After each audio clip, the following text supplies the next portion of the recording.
कुछ तो है। और ऐसा नहीं है, वो लिस्ट है, लंबी लिस्ट है, जिसमें बताया गया है कि भारत की जो वर्तमान सरकार है वो क्या क्या कर रही है। ह्यूमन राइट्स की बात हम कर ही रहे हैं, उसके अलावा अल्पसंख्यकों का दमन, ऐसी तमाम बातें हैं जिनका जिक्र करते हुए ये 3 पन्ने की चिट्ठी लिखी गई है, जिसमें जो बाइडेन सरकार से कहा गया है, जो बाइडेन से और उसके अलावा इस चिट्ठी में आप देखें तो अलग अलग समाचारों का हवाला भी दिया गया है, लिंक के साथ शेयर किया गया है। ऐसा नहीं है कि ये चिट्ठी सिर्फ लिख दी गई 4 लाइन की चिट्ठी कि हाँ भारत में बहुत खराब है, अच्छा नहीं चल रहा है, लोकतंत्र खतरे में है, ऐसा नहीं। क्यों हम ये बात कह रहे हैं उसका हवाला देते हुए ये चिट्ठी लिखी गई है जो बाइडेन सरकार को, गवर्नमेंट को, और कहा गया है कि आप ये जो राजकीय भोज करने जा रहे हैं मोदी जी के सम्मान में, इस भोज को मत कीजिए, क्योंकि अगर आप कर रहे हैं इसका मतलब है कि भारत में जो कुछ भी अलोकतांत्रिक ढंग से हो रही हैं उसका आप समर्थन कर रहे हैं, अमेरिका उसका समर्थन कर रहा है। ये देखिए जो ब्लू कलर में आप देख रहे हैं ये सब लिंक्स हैं, और इसमें बताया गया है the Modi administration has legislated the anti Muslim citizenship amendment act CAA। ये अलग अलग बातें कही गई हैं और उन तमाम बातों को यहां पर रखा गया है। अगर पूरी चिट्ठी को आप पढ़ें तो ये दूसरा पेज, तीसरा पेज, ऐसे इस पर आएंगे फिर से, और जब सलीम रिजवी साहब इस पर और अपनी बात रखेंगे। लेकिन एक बार जल्दी से आना चाहता हूं सिंह साहब आपके पास, विजय शंकर सिंह जी आपके पास, बहुत कुछ आप सुन लिया हमारे तमाम साथियों के, आपका टेक प्लीज। पहले तो इस चिट्ठी के बारे में जो बाइडेन साहब चीफ होस्ट हैं मोदी जी के इस कार्यक्रम में, स्टेट विजिट है, और यह परंपरा रहती है कि जो स्टेट विजिट होती है उसमें एक राजकीय भोज का आयोजन किया जाए। निश्चित रूप से वहां की सिविल सोसाइटी के लोगों ने अपने राष्ट्रपति से आग्रह किया है कि इनको न बुलाया जाए, इसलिए न बुलाया जाए कि भारत में लोकतंत्र की स्थिति अच्छी नहीं है। अमेरिका या इंग्लैंड या फ्रांस, दुनिया का कोई भी देश ऐसा है तो मोदी मीडिया की खबरों से या हमारे अखबारों की खबरों से अपना दिमाग नहीं बनाता है, उसके अपने सोर्सेज रहते हैं। और आज इस इंफॉर्मेशन टेक्नोलॉजी के युग में जहां पर एक एक खबर हर आदमी को मिनटों में मिल जाती है, उन्हें एक एक चीज पता है। जिस CAA का जिक्र किया गया उस CAA को लेकर कितना लंबा आंदोलन चला ये भी सबको पता है। इसके अलावा और भी जो सुरक्षा वाली जो बात वो भी सबको पता है। अमेरिका का ये पहली चिट्ठी नहीं है या पहली प्रतिक्रिया नहीं है भारत के लोकतंत्र को लेकर, तो हमेशा से इसमें सुशंकित रहे हैं, खासकर पिछले 9 सालों में। जयशंकर जी ने बड़ा साफ साफ कहा कि लोकतंत्र है, इसका एक ही उन्होंने आधार बताया कि हमारे यहाँ चुनाव होता है। तो बहुत सही सुनील जी ने बताया कि पुतिन भी चुनाव जीत के ही बने हैं। मैं उनके अलावा मैं हिटलर का भी नाम ले लेता हूं, हिटलर भी चुनाव जीत के ही सत्ता में आए थे और चुनाव जीत के बने रहे। ऐसी स्थिति में ये कह देना कि हमारे यहाँ चुनाव होता है इसके लोकतंत्र जीवित है, ये उतनी उचित बात नहीं है। वैसे जो राज्यसभा के मेंबर हैं और उसी राज्यसभा में, तो मुझे नहीं पता उसमें मेंबर थे या नहीं थे और बाद में बने, मुझे समय याद नहीं है, तो उसी राज्यसभा में बिल्कुल म्यूट करके बिल पास किया गया था। उसी लोकसभा में जब अडानी के इश्यू पर राहुल गांधी का लंबा और बड़ा अच्छा भाषण हुआ था, उस भाषण को पूरे देश ने सुना था और रात में उसी भाषण को डिलीट कर दिया गया था। ये सब चीजें बताती हैं कि लोकतंत्र कहीं नहीं है। लोकतंत्र सिर्फ आपके दिमाग में इसलिए है कि हम चुनाव कराते हैं, इसलिए हम लोकतंत्र हैं, क्योंकि लोकतंत्र का मतलब चुनाव ही नहीं होता। लोकतंत्र का सबसे बड़ा पाना है प्रेस की स्वतंत्रता, प्रेस की आजादी, और प्रेस की आजादी में हम कितना नीचे हैं ये भी सबको पता है। और हम एक ही बार नीचे नहीं है, पिछले 9 सालों में हर 2-3 साल पर हम नीचे नीचे गिरते चले जाएंगे। जहां तक प्रधानमंत्री जी के अमेरिका में विरोध की बात है, नरेंद्र मोदी जी को पहले भी अमेरिका ने वीसा देने से मना कर दिया था, और कुछ दिनों पहले मैंने कहीं अखबार में ही पढ़ा था कि सऊदी अरब के जो प्रिंस हैं उनको भी अमेरिका ने कई बार वहां के सोसाइटी में आके इनको यहाँ आने दिया जाए। वो किसी पत्रकार खशोगी के मर्डर के में मुलजिम है या उनसे उस साजिश में शामिल है। उस पर अमेरिकी सरकार ने कहा था कि हम मोदी जी को वीसा इसलिए देते हैं कि वो प्राइम मिनिस्टर ऑफ इंडिया है, हम इस आधार पर वीसा नहीं देते हैं जो नरेंद्र मोदी है।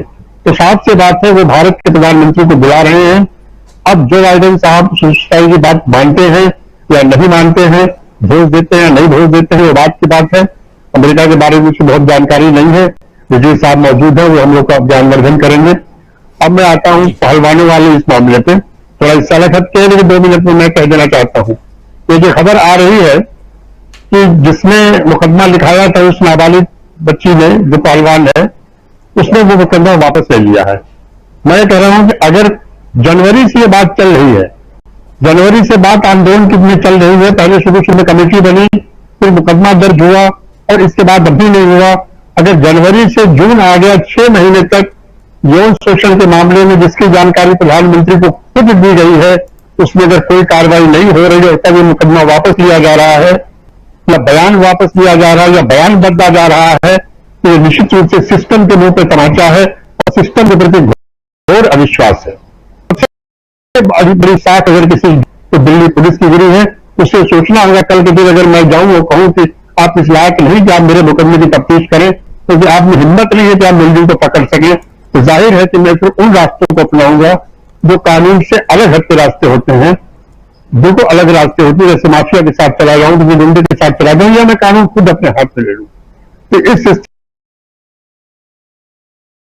स्थिति पर जो भाजपा के मित्र मेरे जश्न मना रहे हैं कि कुछ नहीं था, मुकदमा वापस हो गया, ये सच कहिए कि ये सिस्टम के लिए, सरकार के लिए डूब मरने की बात है। बस्ती में भी घटना हुई है, बड़ी दुखद घटना हुई है, और भी घटनाएं हुई। मैं कभी कभी मजाक में भी कहता हूं, कभी सही भी कहता हूं कि यौन शोषण के जितने मामले हैं, उस मामले में भारतीय जनता पार्टी का हमेशा सॉफ्ट कार्नर रहता है, उनके लोगों का हमेशा सॉफ्ट कार्नर रहता है। चाहे आसाराम का मामला ले लीजिए, चाहे राम रहीम का मामला ले लीजिए, बराबर पेरोल मिलती रही है, चिन्मयानंद का मामला ले लीजिए, कुलदीप सेंगर का मामला ले लीजिए, कठुआ गैंग रेप का मामला ले लीजिए, और अब ये मामला है। ये कुछ उनकी वैचारिकी बाई डिफॉल्ट है या उनकी रणनीति है, क्या है ये नहीं पता, लेकिन ये चीजें हैं और सबके सामने हैं।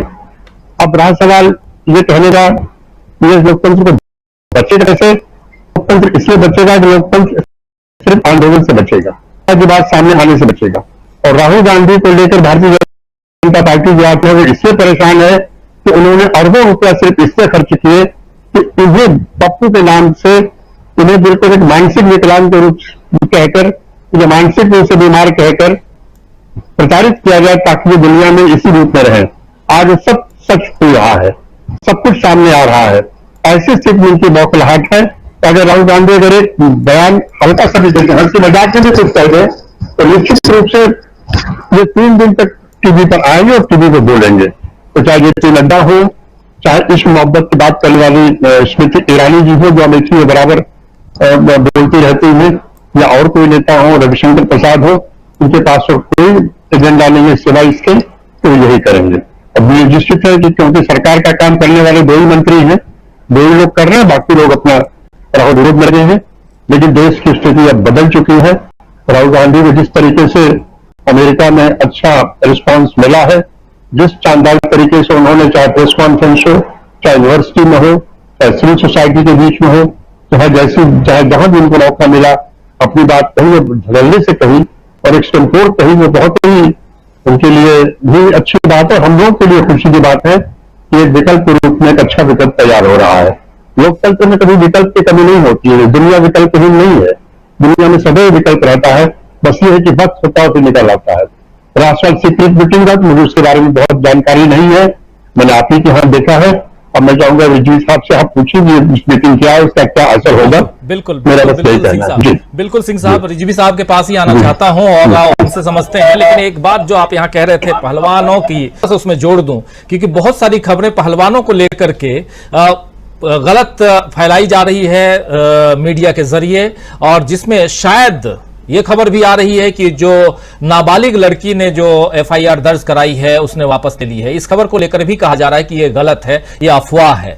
अब कितनी सच्चाई है पता नहीं, ये तो दिल्ली पुलिस वाले बताएंगे, लेकिन और आपको शायद ज्यादा पता हो, इस बात की जानकारी हो। लेकिन ये है कि कभी बताया गया कि पहलवानों ने, लड़कियों ने अपने अब धरना प्रदर्शन न करने का, आंदोलन न करने का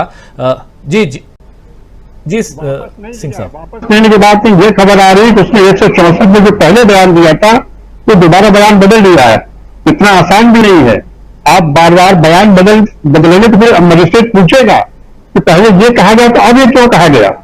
बाद में उसके पिता का बयान आज हम पर बहुत दबाव है, तो साफ साफ बता देता है कि जबरदस्ती ऐसी स्थिति पैदा की जा रही है कि अब बयान न दो, आप पीछे हटो, हम बचाना चाहते हैं।